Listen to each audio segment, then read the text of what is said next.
supply is like the easiest metric to forecast, right? He said people forget about this, but you can see what permits are pulled. You can see what starts. You can see what's online. That's the easiest thing to measure as compared to everything else. Say, what it's going to be rent increase, what's demand, what's this, it's everything else. And he said, hey, for all these markets, supply in the next 12 to 24 months just drops off. It is non-existent. So in today's podcast, we'll be talking about the February real estate trends for Denver and Colorado Springs. So we're going to go through the trends of each market. We're going to go through rental trends, rates trends, some news articles. And one of the news articles says Colorado Springs may be the hottest market in 2025. So there's some fun debate there.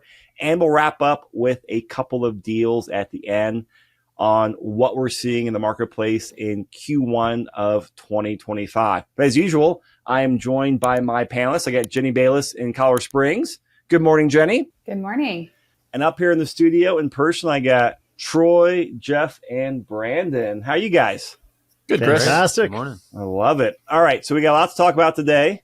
We already started having some fun debates, so let's jump into it because trends are fun. So, Jenny, what's going on down the Springs? Yeah, so I guess February reports are showing that the median sales price is down month over month, almost 2%, but it's still up year over year, almost 4%. So I thought that was interesting that it's still really holding steady. Sales are up almost 5%, but if you look at it in absolute numbers, it went from, and this is month over month, 696 to 730. So, in terms of like numbers, it's not a whole lot. And this is down from February 2024 of 792 for the month. New listings are down as well. So, kind of that results in a little bit lower total active inventory, resting at about 2,400. And this is all for single family homes. So I'm looking at here on the screen here. I don't know if the average sales price for single family homes is up 6.4%. Year over year. Yeah, year over year. Mm-hmm. And then attached, so condos and townhomes are down 6% year over year. Yeah. So we still have the tale of two asset classes going on, huh? Yeah. But then when you think about, we're talking about less than 100 sales. So it's heavily skewed, I would think, just on that. And I still would assume that it's based on kind of what we discussed last month, just in terms of the HOA increases across the board due to higher taxes, higher insurance, higher maintenance costs, kind of bringing down people's, affordability on these properties that have, HOAs on them. That would be my assumption as to why that's kind of lagging a little bit. Okay. And in terms of like other numbers or stats, anything else you want to cover on here before we shift over to that news article? No, I don't think so. I would imagine it's probably going to be similar to what you're saying is going up in Denver, but I don't know. Sneak peek, I guess. Yeah. Well, let's talk about this article you sent over before on is Colorado Springs going to be the hottest housing market in 2025? So I got an infographic up here and this article, but tell us what this article says and why Colorado Springs is ranked number one. Yeah, so Realtor.com came out with its top markets of 2025. And I know there's always different iterations and, different groups that are producing these lists. So just wanted to kind of clarify who released this. And again, it's Realtor.com. And then how they came to this conclusion. Right at the top of this infographic, it says we ranked the largest 100 metros by their summed expected sale and price growth rates. The top 10 metropolitan areas which surfaced for 2025 are, and with Colorado Springs being ranked number one, in which Realtor.com is projecting in 2025 existing home sale counts year over year increase of 27.1%, which I thought was very, very high. And then Very the optimistic. yeah. And then the other piece of it is median sales price year over year of 12.7, which is very high in my opinion. And then the accompanying article from the Gazette is called, it says the nation's hottest housing market in 2025 question mark. It's Colorado Springs new forecast says, and it's by Rich Layden. And there's some debate within the article itself, which, I encourage everyone to read the full article when you get a chance. But, is mostly saying local agents are also thinking that this is rather optimistic. And then, so I guess the author of this article reached out to the Realtor.com economist. So it says Ralph McLaughlin, Realtor.com senior economist, said via email, he said, this is due to not only a low benchmark in home sales and price growth set in 2024, but also expectations of a growing tech sector that will benefit greatly from increased federal investment in microprocessors, aerospace, and computer systems design. On top of this, Colorado Springs is experiencing growth in tourism-related investment and employment as it further cements itself as a hub for domestic outdoor recreation. These conditions support robust housing market growth in 2025 and beyond. So, did they give any insight in how they came up with a 27% increase in year-over-year sales and almost 13% increase in median sales price? I don't think they provide their secret sauce for how they come up with those numbers. Yeah. Some might call it back of the napkin math, but I'd be curious to see it too. But I don't know, because he did say in that paragraph, as his response was, it says low benchmark in home sales and price growth, meaning like 2024 was incredibly low. So I think they're using that to its advantage in these 2025 projections. But I think to have a jump that large in either category seems really high. As we just talked about, the year over year was like just shy of 4% for February. I really can't see it tripling in the next couple of months to hit that 12.5% that they're thinking might happen. Yeah. So you don't agree with these optimistic numbers is what I'm hearing. I just find it very hard to see this happening. I would welcome it, but I don't. Even if it was half of that, it'd still be pretty stellar. Yeah. I can't. Short of like some major, I don't know, magical thing that's going to set, take place in Colorado Springs, I don't know what would really cause that big of a jump. Yeah, I think it's pretty simple to get that. We need another COVID type event, because like how else will you go up 12.7% in the median price, Jenny? Because what did it go up last year? It went up like 3%. So that's like a 4x. I think we're between 3 and 4.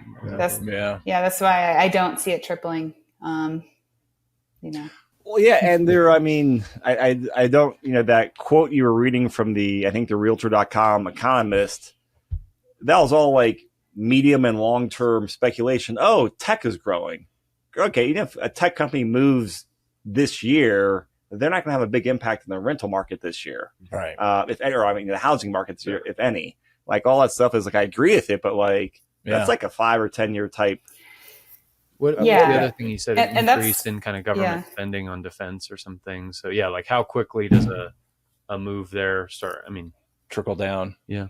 And that's why I like Colorado Springs from like a long-term outlook perspective. Like I've really enjoyed investing here, but I don't see any of this being an instant gratification type of situation. Yeah. And Springs is already at the top of the affordability index too, basically the price point. So to go up that much more would mean it'd have to be some type of major driver to bring that much more demand when there's already stuff's. What's the average days on market there, Jenny? Again, it's like 30 something. I think we were at like, I don't have the days on market stat, but I do have 62. It looks like, right? Yeah. Thank you. The stuff sits two months. Wow. Yeah. That's a fair amount of time. So like obviously there's a bunch of inventory there now. So now we have to, how do you increase price?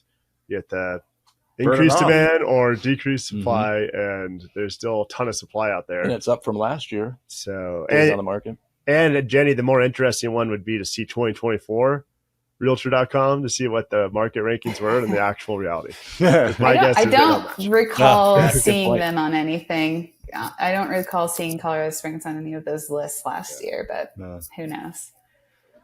We should all just call ourselves economists. Right. Yeah. Make up numbers as well. Yeah. Right. So this kind of, you mentioned something here. I want to take a little detour because I mean, obviously, like, we're recording this in, early March. A lot of stuff in the news with, Doge and their government cuts. I'm curious, and this is just quick pulse.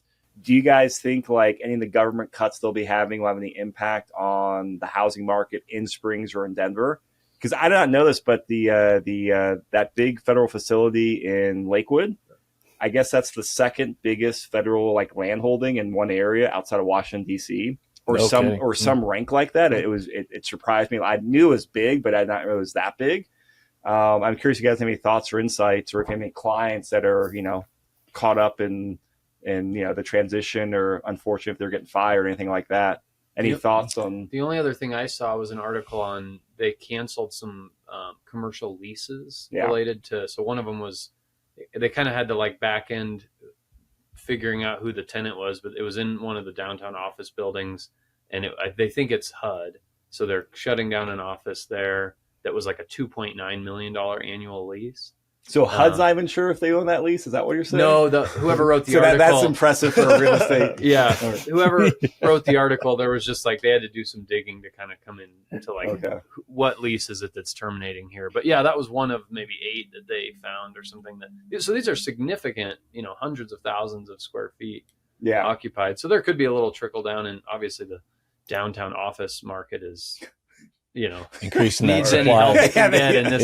Increasing that supply for sure. So.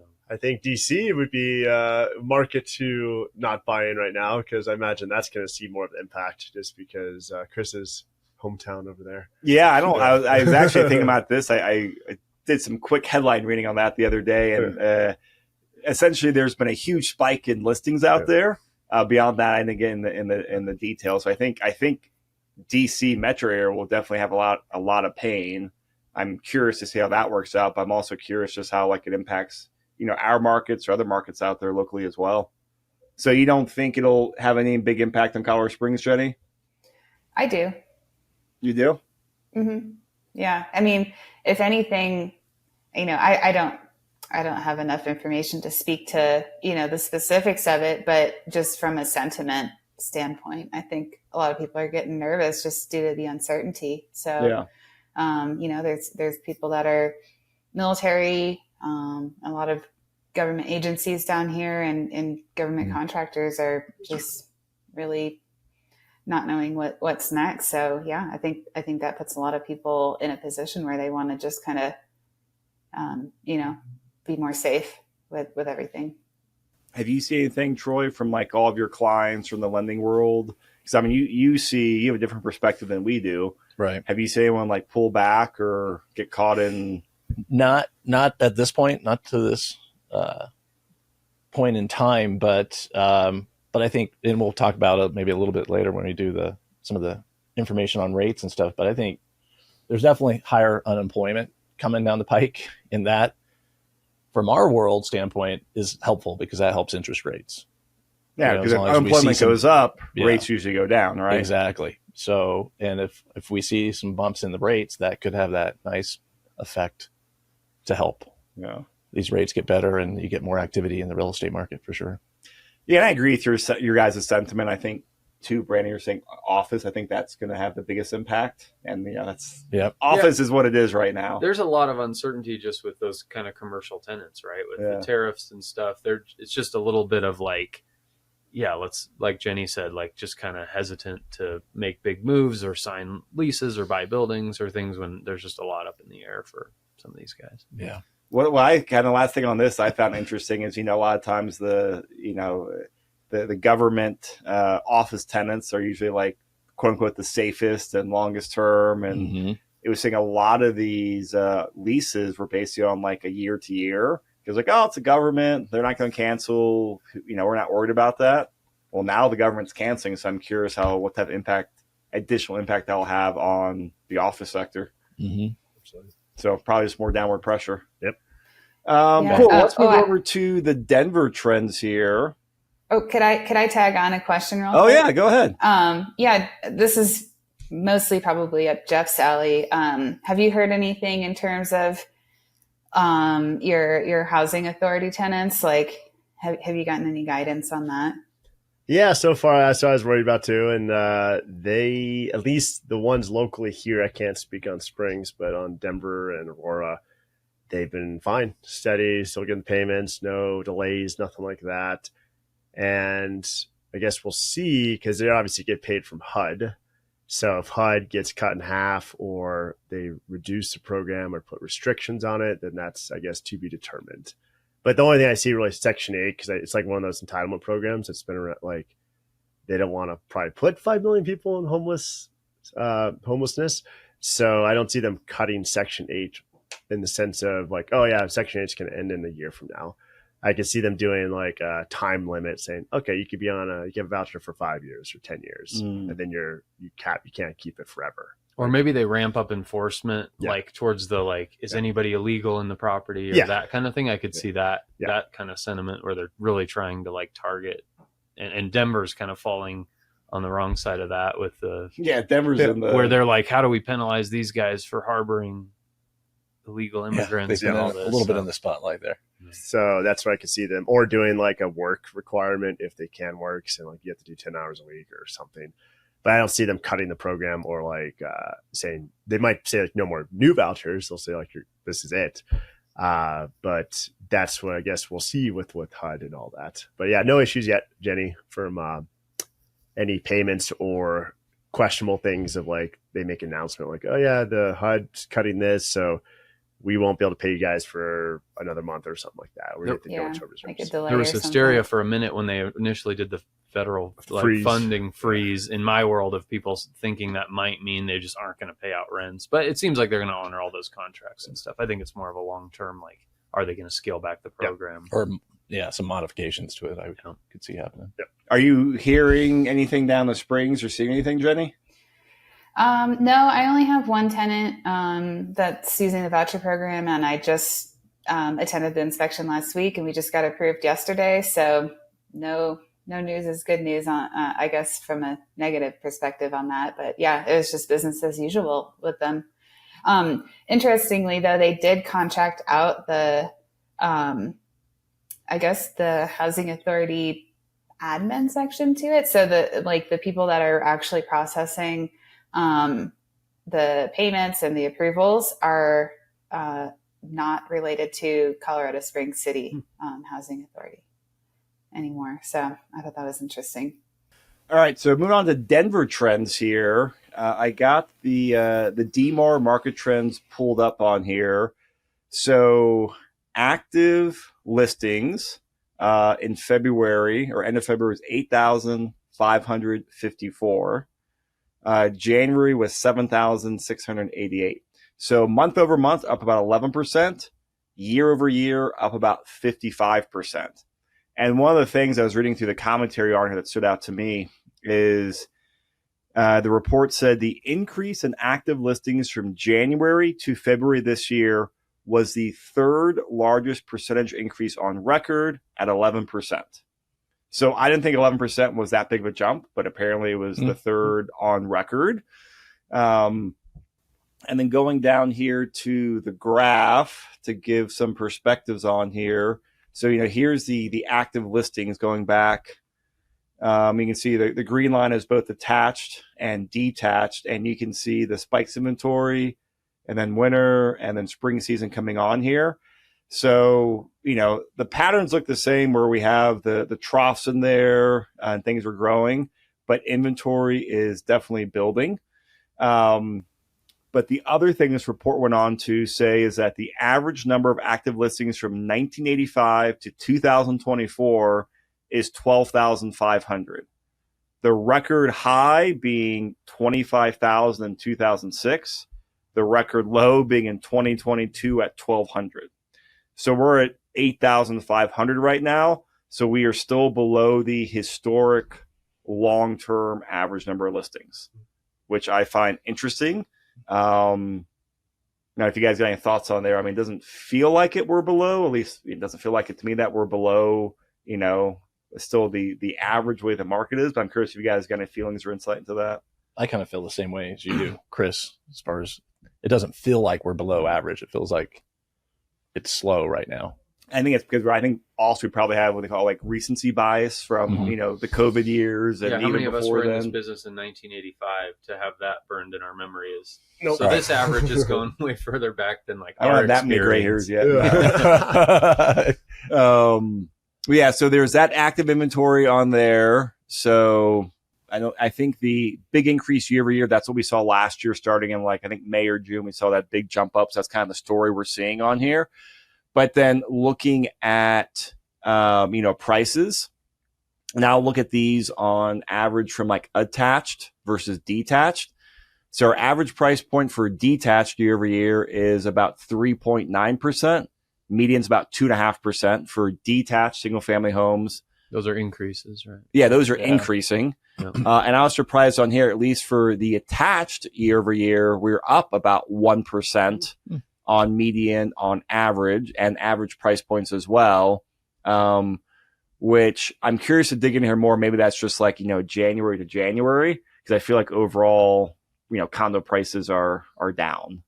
But it says both are going up year over year, but I think it's more what we're seeing in the springs where detached is still going up. But I think overall condos are going down. So while this shows some attached properties going up, or maybe that's including townhomes and condos on here, we're definitely seeing condos have a lot of softness still, as we've talked about in the past. I think a lot of what we've talked about are kind of the lower end condos though, right? And this is saying an average sales price for condos of $456,000. Yep. So that definitely includes some really high end stuff in there. So maybe that's, I don't know if you guys are seeing that softness on the high end condo market too, or if it's more concentrated on the investor grade type of thing. Depends on the HOA. I think that's a big part of it. And then if they could qualify for Troy's financing, right? So the big issues with some condominiums because of their insurance, their master insurance policy is not good enough, or they had a hailstorm and they filed a claim and they're still going through that settlement and then they can't qualify. So it kind of limits. That's, I think, a big piece of it too, is when they have some issues with the HOA, then it closes the door to a lot of financing options, which in turn hurt the sellability of places. So now there's less financing, so less buyers, and less buyers means stuff sits longer. It hurts the prices. And you're not seeing that on these attached, the townhome developments or something like that. More so that's maybe that's insulating the whole market, is we're still getting good activity on the those new build townhomes. Yeah, because that one I would say is I don't consider that. I think I'm talking more about the little 350 condo from 1975 and a true condo. With elevators and clubhouse and the pool and the tennis court. And that's exactly to your point where we run into a lot of friction on the lending side, is because there's a lot of non-warrantable condos for your traditional financing products. And do you have condos falling out of warrantability? Is that a word? Over the past couple of years, or is this they've always had problems with it? They've done a poor job, I think, in my opinion. A lot of these condo complexes with keeping themselves approved for FHA financing ability. I think these property management companies have been really doing a disservice to the homeowners within those communities by not making themselves available for FHA financing, which would really help the values, because then you open up a huge segment of potential buyers. Yeah. And simple supply demand on that. But to Jeff's point, I think you're seeing some softness there because of the financing ability of it. Because then you get investors buying it, and then they have to go to a bank type loan, and it's higher rate, more down, all that kind of stuff. And can you make those numbers work for that? So this is an email I got this week from Lonnie Glessner, who's a lender around town, and he was talking about. Here's a quote from his email, talking about non-warrantable condos. He said communities are in need of large critical repairs because of hailstorms and windstorms over the last 3 years. One such community is Prairie Ridge at Saddle Rock East Condos in South Aurora, which has an unsettled insurance claim that totals over $12,000 per unit from the big storm in May of 2023. Fannie is reporting a problem with their master insurance policy, and until the insurance claim is settled and the property repaired, an agency like Fannie, Freddie, FHA, or VO is probably impossible. And sometimes these insurance claims can take 3 or more years to settle and for the work to be completed. And the damaged shingles and siding, if left unrepaired, can cause additional problems with additional water leaks, mold, etc. Yeah. So there's the problem right there, right? Yeah. How are you going to get and that everybody just starts to, compounding. Totally. Yeah, and you can't just get all the owners to cough up $12,000 so you can get the repair done and sort it out. Or then later. do they do a special assessment? Now Probably. you've got this huge fat HOA bump to cover the assessment, special assessment. Yeah, so I'm curious. I don't. I'm kind of curious, like how many of their condos are going through that issue. But it's, I mean, that's sobering. Yeah, for sure. And yeah, I didn't think about the hail being part of what's making some of these fall out of warrantability, right? Yep. Yeah, that's been the big play over the last 6-9 months is the insurance changes that we've talked about in the past with these complexes going up, but then the insurability has been a problem. So they go get something more affordable so they can be within their budget, but then that new policy doesn't qualify for. Or usually they don't have sufficient deductibles and coverage to do the work that needs to be done. Sure. Okay. I mean, there's a lot of facets to it, but it's having adequate insurance and the price of that insurance bumping up. And also reserves. I mean, a lot of communities just don't have the proper, like, cash reserves in the bank for planned CapEx or to handle these big expenses. And that's one of the tests that we look at, especially Fannie and Freddie, is making sure they have sufficient reserve requirements. Because you can have a perfectly qualified borrower, but the property, your community, sucks them down, right? They'll choke out and you get higher foreclosure rates or late payment situations. So I'm curious in your book of business, like your lending book of business, Troy, approximately last year, I mean, what percent of your clients have bought a condo in relation to houses, multifamily, everything else? I don't recall off the top of my head doing a condo last year. Wow. So maybe 0 to single digit, right? Yeah, attached townhomes, multi-units and all that kind of stuff. But condo. Yeah, the year prior, there's a couple for sure. But yeah, they're a little bit painful. And they're always a little hairy because, you can have a perfectly qualified borrower and then you start checking out the property. And even though a property might have been warrantable a month or two before, to like what Lonnie was talking about in the article and stuff, they can suddenly fall out, right? Because they just recently had something come up and now they're not warrantable. Yeah. So as a, two sides to note on here, I think there are some opportunities for investors or house hackers to get condos. There's pain in there. But on the other side, after buying one, make sure you really understand what's going on in that condo complex. And I know you do get the HOA docs and the HOA numbers as part of your, due diligence in the contract. Actually review those things because I know a lot of people don't review them, but review them because there are a lot of issues on the horizon as well with condos, and make sure you do as much due diligence you can on those. For sure. Jenny, have you done any? You haven't done any like condo deals in the springs in a while, right? Yeah, I'm trying to think. From a buyer side, I might have done a small handful. And I know I tried to list one last year and we ended up just having to pull the listing because kind of the same numbers that you guys are saying. I think we listed it for in the high 3s, but the HOA was just crazy. It had more than doubled to nearly $700 a month. And you get, I think it was one pool. I can't remember. It wasn't anything, extravagant or anything. And basically the people that did go to tour the home, tour the condo said, lovely home, HOA is not affordable. And that was kind of their feedback. So the owner decided to just keep renting it. until they can get their HOA under control, hopefully. So their plan is, I mean, hopefully they're covering their expenses, but then sell in a year or two, assuming the market picks up some. So it was always a rental. So they just wanted to sell it and put it into something else. So the plan, the historic plan that they had for it hasn't changed. It's just they were noticing everything getting tighter because the HOA was so expensive. So they're just holding tight and seeing if the HOA can kind of recalibrate itself. And it is due to the same issue that you guys mentioned. They had, I think it was 2 hail claims within a very short period of time, and it just absolutely ballooned their premium that then had to get spread out to the whole community. All right, well, let's move on to the next agenda item. Brandon, we got some rents to talk about here. I know you sent over an article, I think, from the Denver Business Journal, and also you got some data. So tell us about rents. Yeah, so my confidence in rental data has eroded more and more over time. So I now look at about 5 or 6 different places to try to get a feel for it. But basically my takeaways were we're down about 5% across the board, homes, condos, or single family condos, townhomes, apartments, in the Denver market year over year. So down 5%.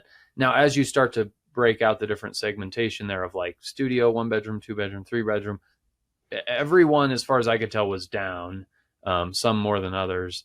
And then also breaking it out into houses, condos, townhomes, that kind of thing. Again, condos, townhomes kind of were worse than 5% in the drop. And then houses were less, more like 2 or 3%. But yeah, kind of down across the board. And just as you zero in, it's, a little bit different in the different segmentation there.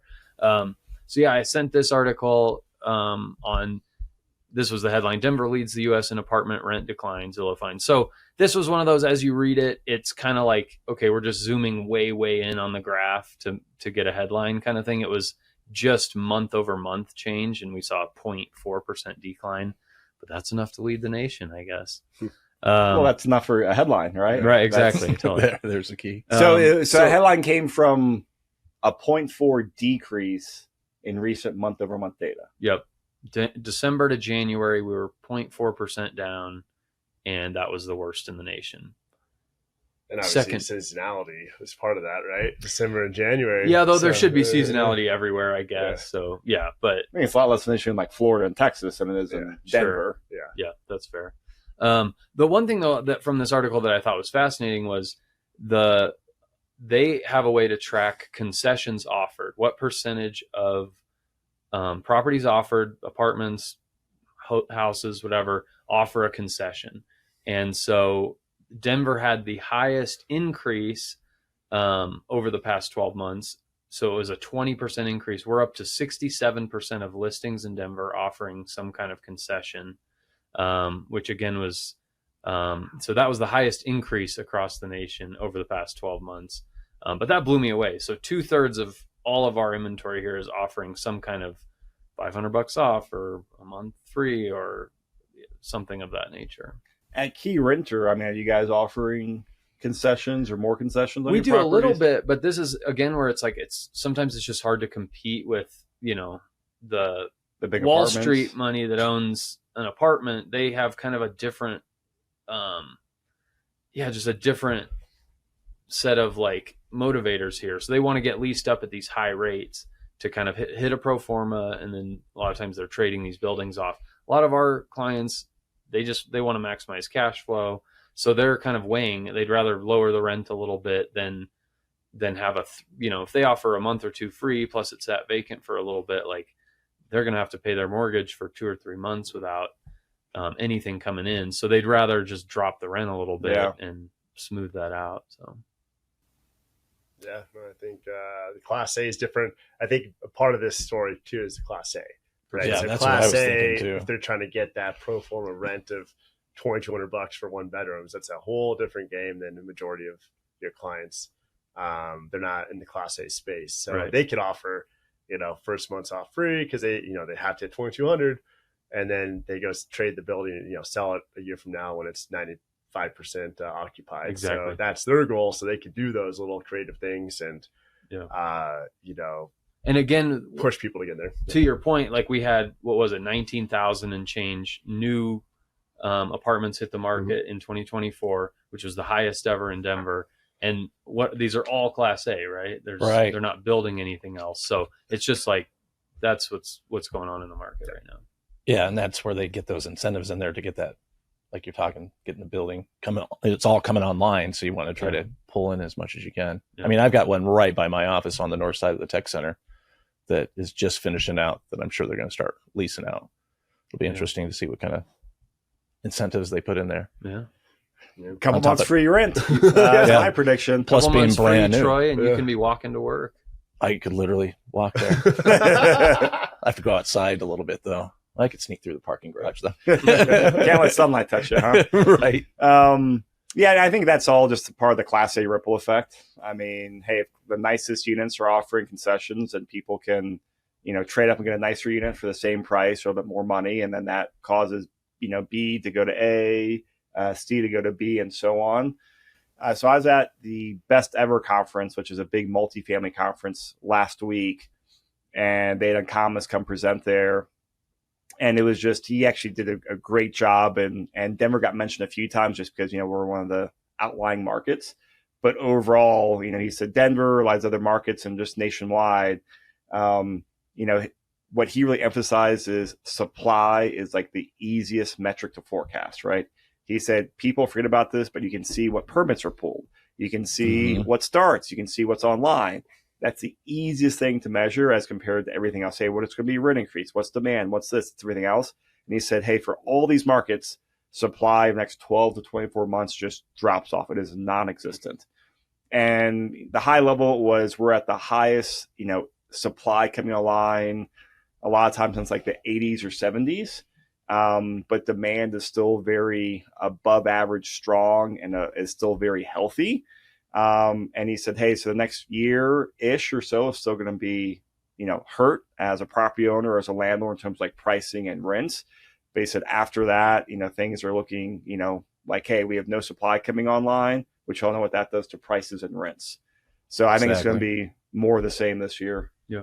As I read through some of these numbers, I was actually surprised, like nationwide, we're seeing rent growth, right? So it's more just a specific market problem than it is, some bigger economic force that's nationwide. So.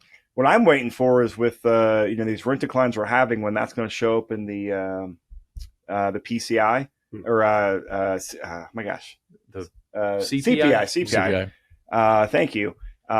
Because I think the way they get their shelter cost is seems to be outdated. It's a little wonky. Yeah. And I'm like, oh, how come you're showing this and we're seeing completely different stuff?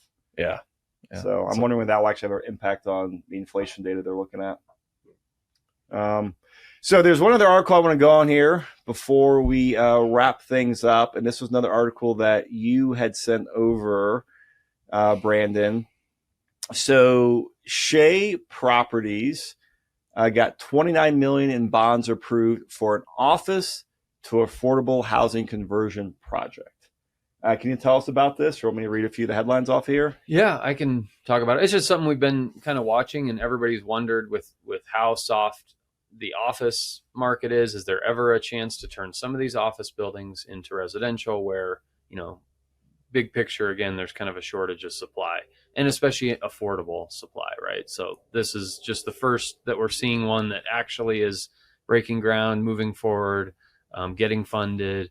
And clearly cities stand to benefit from doing this, turning an underperforming office building that's just not producing revenue for the city and that kind of thing into something that really serves a market in need, which is people who need affordable housing. So cool to see this. It's 100% income restricted at like 30 to 70% of median income. And especially in a place like the tech center, where there's just a big gap. Like you have large, super nice single family homes. You probably have some luxury apartments, but there's not, and then there's a little bit of affordable, but it's not what's needed to support like the workforce there. Yeah. And so this project here, as I'm looking at the article, it's off of Monaco, right at 25 and 225. So I mean, it's a great location. And it's going to be 100% income restricted. And their plan is to convert this into 143 studio to 4-bedroom apartments. And that was cool to see too. How often are they building 4-bedroom apartments in any of these? So I'm interested to follow this project as it comes along. So thanks for sending it over, and hopefully this is I think we see more of this. But Troy, it kind of goes to show. If you have a couple down years, Troy, this might be a possibility for you as well. Right. I don't know if you can walk from there, but there you go. I mean, I am directly to the east of where that is in the tech center. But it goes to show, so this was the Denver City Council unanimously approved the $29 million in bonds. So a big part of how this makes sense is they're getting bonds from the government. And I wouldn't be surprised if they're getting some, federal, type of LIHTC or other affordability on here too. But like without government subsidies or government money, these projects still don't pencil out, which is the unfortunate thing. But if more money flows in that way, maybe we'll see more and more of these projects. Yeah. Cool. Then you show one article that only like 3% of them actually can be converted to apartments.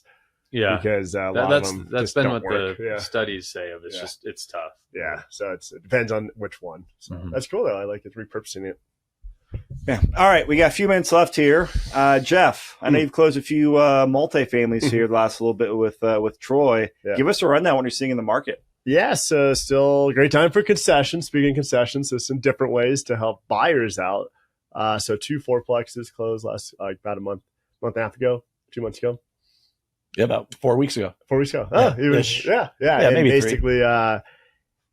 One in Aurora and one's kind of. That's all. So 2 different 4-plexes. One in Aurora, actually both in Aurora. Sorry, 2 in Aurora. One was fully renovated, ready to go, and the other one's just rent ready. And 1 unit needs to be updated. And the one that the latter one I'm talking about is that buyer is going to occupy it, but there's 3 inherited tenants. So he has to inherit all these leases, deal with each one by one, move into that 1 unit so he'll get the great education right away, and then fix up the 1 unit. Actually, the 1 unit he's moving into is the worst unit. So he'll fix up that one. And then the flip side, that's a great unit to move into. Exactly. The worst one is the best one to move into for house hacker. And the second one was a fully fixed up property on the market a while because it was on the market in the middle of winter. So we were able to get a 40K credit. That was a nice one. And we were able to split and it was out. Completely vacant, like you said. Vacant, 100% 4 unit vacant. And the best part about that one was it had a dining room next to the kitchen that could easily be converted to a bedroom. So make them 3-bed. All of the 2-bedroom units to 2 beds to 3 beds for that one. And then the other one that I talked about, it's all 2-bed units, but you can't add it. You can't change that layout. But 2 different styles, both accomplishing their goals and in different ways. One with the inherited tenants, one with the vacant one. And both were really good deals for both buyers because of the seller credits and both being on the market for a while. 100%. Yeah. And then Troy. And they did their 5% down owner occupied financing and with those credits, bought down the interest rate. So numbers are looking stellar for them when we analyze them. So I got an important question for you, Jeff, to add on here. So I think, a week or 2 ago, I emailed you about my 4-plex I'm about to sell. Yeah. You got any interesting clients who want to house hack this property? I definitely have some people interested. The question is, can they be comfortable with that price? To make the numbers work. So that's the question. Because it's a beautiful place. The pictures look incredible. Probably the nicest. Maybe with a little seller concession. Yeah, maybe a little seller. Yeah. We can work something out. The Chris discount. But no, I definitely have some people that would love it, of course. But it's just a question if it works for them. Yeah, and there's not a whole lot of value left to squeeze on that property. No, it's already the rents are in pretty good spot. There's no major updates, but they got a full gut job a couple of years ago. Yeah, no, it's nicer than any other 4-plex in that area. Pretty much, or any 4-plex in general, just because most of them look dated and beat up. Pretty much when they bought it originally. Yeah, so I'll kind of share this over the next couple of months as it sells and see if I get the price I want, and see where it comes in at. But the way I think the 2 biggest buyer pools on there are for house hackers, because I do have 1 unit where the lease ends up at the end of May, so it works out for that 60-day post-close move in. Yep. So it's either that or a 1031 buyer. I think those are my 2 highest likelihoods of buyers for this property. Yep.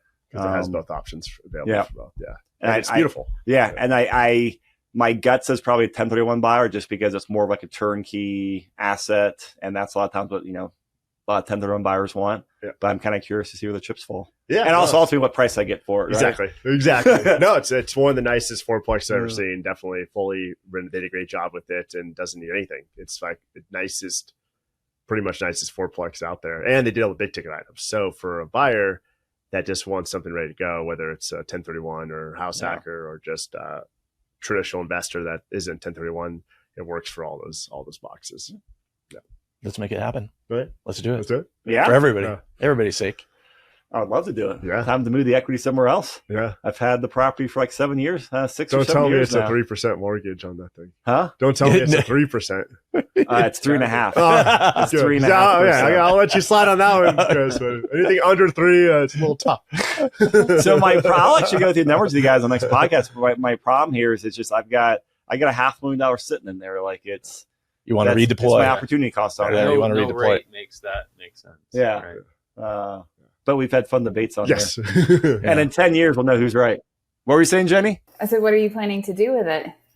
So actually with that one is moving the money down to Colorado Springs. So my plan on there is, I think you guys know how about qualified opportunity zones.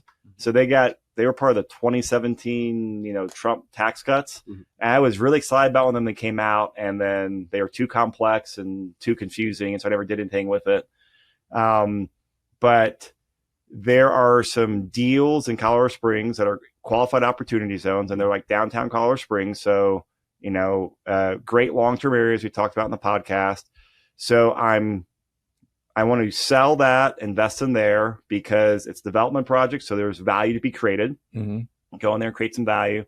Second is I'll get the qualified opportunity zone tax benefits, where I will have to pay taxes on the property when I sell it this year. But any of my capital gains invested in the property in 10 years, when that property sells, anything I get in appreciation is 100% capital gains free. Nice. So my theory on there is, since I'm kind of going active to passive, I can be in I think Colorado Springs is a great market, and I can get out of the 1031 cycle where I don't have to like swap until I drop. So I will pay some tax today, but I think in 10 years, if I can get a 2 or 3x, multiple of my capital invested and get that money back capital gains free, I'll be a very happy camper. Nice. Sounds pretty good, Chris. Yeah.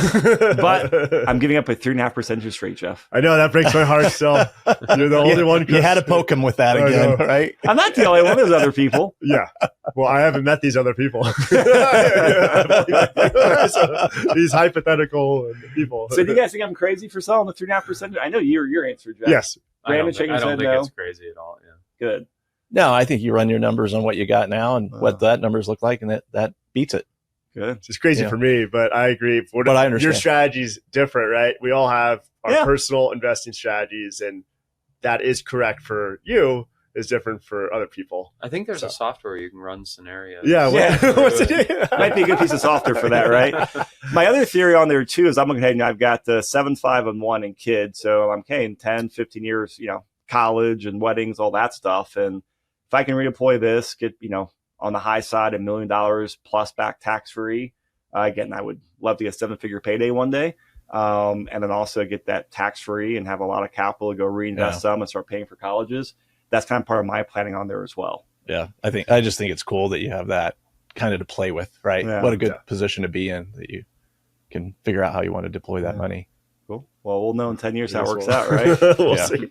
I'm rooting for you. Well, thank you. I appreciate I'm rooting it. for you. All right. Well, we'll wrap up on here. Of course, if anyone have any questions for the panelists here, let us know. For property management, talk to Brandon. For anything down in Springs and Pueblo, talk with Jenny. For anything up here in Denver, talk with Jeff. And of course, for lending in Colorado, talk to Troy at Nova Home Loans. So Jenny, Troy, Jeff, Brandon, I appreciate you guys coming out. This is another fun market update. So thank you guys. Well, thanks for having us. Thank you. All right. We'll see you next month. Bye, everyone.